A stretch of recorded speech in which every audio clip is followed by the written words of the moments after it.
your engine! Elvisiona. Morning, Scotty. I have $5,000 to spend on a car. What's the best 5-passenger SUV I can afford? All right. 1, you said car, then you said SUV. You are much better buying a car.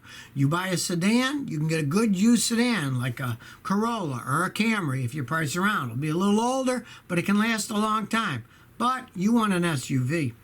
SUVs are sky-high price now. You're going to overpay, and you're either going to get a low-quality vehicle for $5,000, like you can get used Explorers and Chevys all over the place for $5,000, and they'll fall apart and you won't like them. You want a Toyota or a Honda, it's going to cost you a lot more for an SUV. You get a lot more for a sedan. You might rethink it. If you can find a Toyota or a Honda for $5,000 or less, go right ahead, but you're going to have a hard time finding it. But you can find lots of sedans in that price range. If you go for popularity, guess what?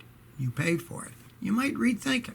But if not, start looking for Toyotas and Hondas if you want your money's worth. Or if you're gambling, man, hey, you can get lots of used Ford Explorers for that price. But, you know, they generally are kind of worn out by the time you get them. Boom Sugar says, Scotty, I got a 2012 Honda CR-V all-wheel drive, 130,000 kilometers. I changed the differential fluid. Now my all-wheel light comes on when I drive 500 meters. Help. We love you in Niagara Falls, Ontario. Well, you better. I'm from there, but I was a bad boy then. You might have seen me riding around on my motorcycles, terrorizing neighborhoods.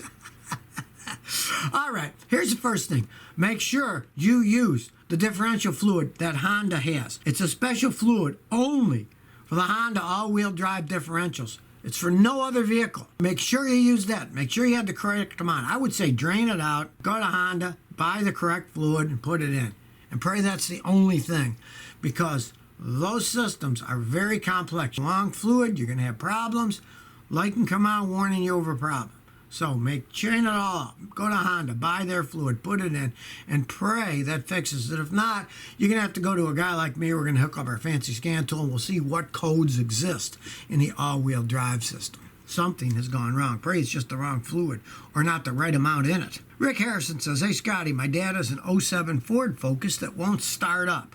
Whenever it turns over, it just dies. It's as old as Hillary's emails. I say it's the alternator, but he thinks it's the battery. All you got to do is throw another battery in or jump start it. Then if it runs, you know it was the battery. Simple as that. And once you get it running, check the alternator. Places like AutoZone, lots of stores check them for free. There's so many things that can actually do it. Always start with the basic thing. Battery, have it load tested. Alternator, have it load tested. Then go from there. Because it could be a zillion things. There's lots of vacuum leaks, fuel pump, could be tons of things. But if you think it's a battery or alternator, very easy to test them. Just put another battery in. If it starts up, go drive, get the alternator tested. If it's bad, change the alternator. If the alternator's okay, then go buy a new battery and give the guy back the good battery that you put in your car to make it go. Filipino Car Guy 2001 says, Scotty, what's the best fast motorcycle for an 18-year-old? Think of Kawasaki Ninja 400 or Yamaha R3. Any advice? I'd say the Ninja 400 on that. The Yamaha R3 is a little bit faster. You don't want too fast when you're learning how to drive as your first motorcycle as an 18-year-old. They all have plenty of power for zooming around. It's not like when I was a kid. I had a BSA, and it was the fastest production motorcycle in the world at the time with racing carburetors on it. But, I mean, that thing only put out like 58 horsepower. Now, they got motorcycles that put out 200 horsepower. I would say the Ninja on that. Just, you know, learn how to drive it seriously. Do not drive it to its ultimate speed and RPMs, because it's probably got more power than you can handle. Start out driving slower, learning how to ride. Probably even take one of those courses. It's good for that. They teach you stuff that you might not know yet, and you can do it in a course where it's safer, because a lot of them do it on courses and race courses. Edward Heck. I upgraded my lights to LED. Mom, my turn signals flash like crazy. What's up? Yeah, because they have much less resistance to them. What you do is you get an in-line resistor. You can look it up online, and for each various size, depending on how big your lights are and the power, you get a certain amount of resistance in it. I did that on my motorcycle, and they did flash too much, my Triumph, so then I just went out and I looked it up and found the right resistors, and I just soldered them in line on the wire to each one, and now it flashes normally. It's because the flashers on your car is used to an incandescent bulb that has a lot of resistance. The LEDs use less power, so the flash washer doesn't work right. That's why it needs to have that little resistor put in line. Very easy to do. You can look it up online for various different, as long as you know how much power it uses, you can see which one to get. I used to buy my Radio Shack, but they don't really exist anymore. You can go online, buy those things cheaply enough. Doesn't cost but 50, 60 cents a piece for those things nowadays. That's Waldy. Scotty, I found a Ford Mustang 2011 V6, 54,000 miles for $8K. Is it a good car for a daily driver? Yes, it can be. You know, you always want a mechanic to check out a car like that, a used Mustang. But guys that really beat the heck out of Mustangs generally buy the V8s, and that's a V6.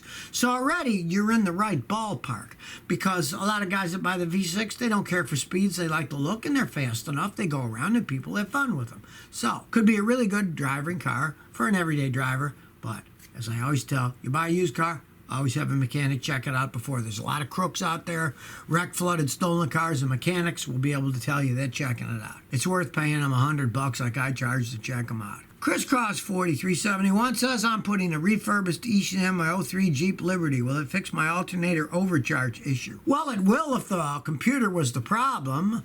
You know, even back in those days, the computer on the Jeep was setting the regulation of your charging system, so it controlled how much power it put out. It was for a little bit better gas mileage. It's kind of funny because those Jeeps get crappy gas mileage anyway. Really didn't do all that much. But if that was your problem in the first place, yes, it will fix. But I'd be very leery about using a refurbished ECM. I tried to get one for a guy's Jeep one time, and I went. It turns out all it was the guy was buying them from junkyards and spray painting them silver and doing absolutely nothing to them.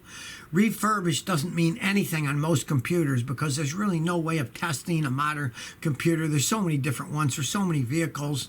I met a guy who was supposedly refurbished them years ago. Well, guess what? He went out of business. He sold me one. 6 months later, it broke. And I asked him, I said, how do you test these things? He said, well, I got some cars in the back that are junkyard cars, but they still run, and then I plug them in to see if they run. That's no test.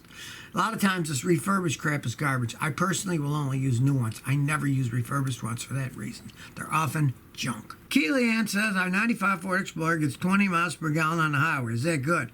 Well, yeah, it's as good as that thing's going to get. It's a big SUV, you know. That's about as good as they're going to get. SUVs do not get good gas mileage. I mean, I had a brand new Lexus one, a smaller one, went to New Braunfels and back, which is like, 340-mile trip. I only got 20.5 miles a gallon. I was going 75. That was the speed limit. But that's a brand new one. And it was a 4-cylinder one, all high-tech. So you're getting 20 out of that thing, that big, heavy thing, that's as good as they're going to get. Rachita DeSoyza says, Scotty, what do you think of a BMW M2? What problem should I look out for? Okay. The M-Series BMWs are fancy, semi-racing design cars for sport enthusiasts. They are fun cars to drive, but they are BMWs. They are super, super expensive cars to repair, especially the M-Series. I know guys that work on foreign cars, and they work on BMWs, but they won't touch any M-Series because they don't want to buy all the tools and equipment they need for the special stuff that they have on it. So be prepared for very, very, very expensive repair bills as the vehicle ages and has problems. BMWs are bad enough, but the M-Series, they cost even more to repair. But that said, a lot of the M-Series are collectible items, so they keep their value. I've seen people buy regular BMWs that are 8 years old and pay 10% of what the original price was. The M-Series, they hold their value a lot more. Sometimes they go 70, 80%. Some special ones, they even go more than they did when they were new. So they're a different ballgame, but they are expensive to maintain. Realize that. They're not cheap cars to maintain. MFY Rising Mayo says, Scotty, I have about $7,000 budget for a truck. Should I get a Tundra or an F-150? Well, your problem is going to be $7,000 is not much for either of those trucks. You will probably find you'll get a lower mileage, better shape F-150 in that price range because the Tundras have the highest resale value of any big pickup truck. People like them. They can last a long time. And you find one for $7,000, it might be through the washing machine. It might have 250, 300,000 miles on it, where you can easily find an F-150 that's got just 100,000 or less for $7,000. So in that case, I probably would go with an F-150 just because you're not going to find much in a Tundra for $7,000. Now, if you did, you found a Tundra with 80, 90,000 miles for that price, go right ahead and buy it. But it's going to be very hard finding one in that price range. So if you never want to miss another one of my new car repair videos, remember to ring that bell.